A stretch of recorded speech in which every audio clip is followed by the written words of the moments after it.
Hallo al my medereisigers, al my mede-refugees, aspirant refugees, non-refugees. Ja, ek is nou so 2 dae kort van 'n week hier in Texas. En na al die koue is vandag regtig eers die eerste dag wat 'n mens dit buite kan waag. Sonder dat jy vasvries in jou spore. So ja, ek wou maar net weer ingecheck het met almal. Ek moet sê ek het Woensdag laasweek uitgevlieg, Donderdag hier geland en Vrydag, Saterdag, Sondag, daai eerste 3 dae was eintlik 'n blur gewees. Ek het kon nie eintlik dag en nag onderskei nie. Het in die dag geslaap en in die nag wakker gelê. En opgevang met WhatsApps en e-mails en allerhande goed. Ek was ook bietjie oulik, as ek julle raad kan gee. As julle weet wanneer julle kom, begin so lank Immune te drink en so aan. Ek het vir 2 maande Immune gedrink, vandat ek my approval letter gekry het, en ek het gesorg dat ek genoeg Immune saambring, om nog te drink terwyl ek hier is. Ek dink as dit nie vir dit was nie, was ek regtig siek. So ja, ek was die eerste paar dae so bietjie siek gewees, wat ek gelê het, behalwe jetlag was ek maar bietjie siekerig ook gewees. So ja, maar hier's ek nou, en ek wou maar net laat weet het, as julle gedink het, die gewaggery is oor, as julle op die vliegtuig klim en oorkom, het ek 'n surprise, want dan is dit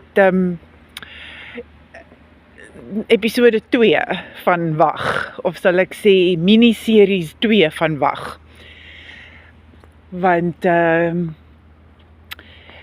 nou wag 'n mens vir medicals om gedoen te word, jy wag vir social security om gedoen te word, jy wag vir nog cultural orientation, en al daai is afsprake wat jou case manager vir jou reël en vir jou maak. En ek het die 22ste geland.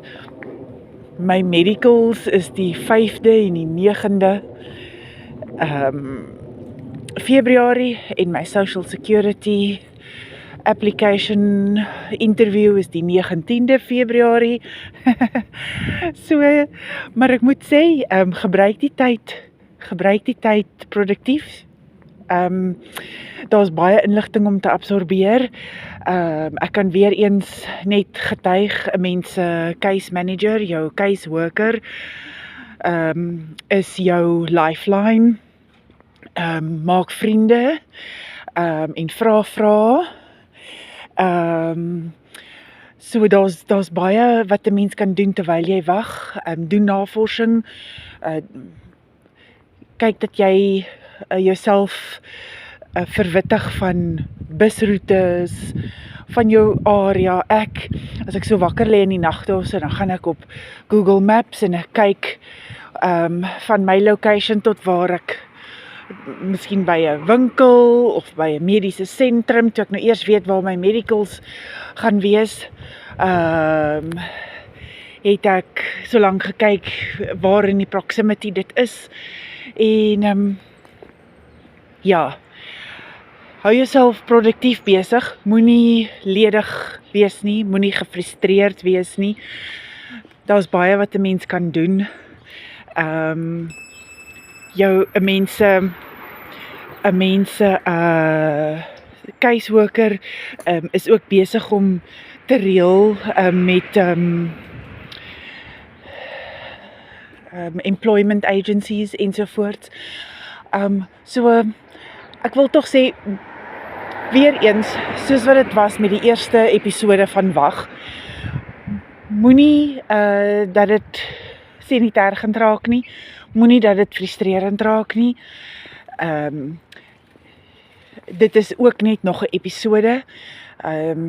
wagtydperk is altyd 'n tyd om, ja, dis nou ook oriëntasie. Ek moet sê, daai eerste paar dae wat ek eintlik maar net in die apartment gebly het, ja, dit was vrek koud, net nie 'n keuse gehad nie, mense was nou maar vasgevang in die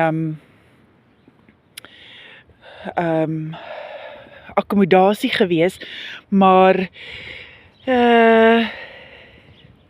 dit help om 'n mens te oriënteer, dat jy jouself net eers plaas in jou omgewing, dat jy net weet waar jy is, en dan as die son weer skyn en jy kan uitkom, dan sien jy weer lig. So, ek wou maar net laat weet het, daar's dinge wat gebeur, 'n mens moet maar net nog steeds geduldig wees, want dit is net nog 'n fase van wag. Dit help nie, jy raak bekommerd of angstig, omdat jy weet jou mediese afsprake of jou social security afsprake is 'n paar weke van nou af. Daar's dinge wat gedoen kan word intussen. Oriënteer jou in jou omgewing, gesels met jou caseworker. Ek kan ook sien dat hulle georganiseerd is, hulle weet wat volg op wat.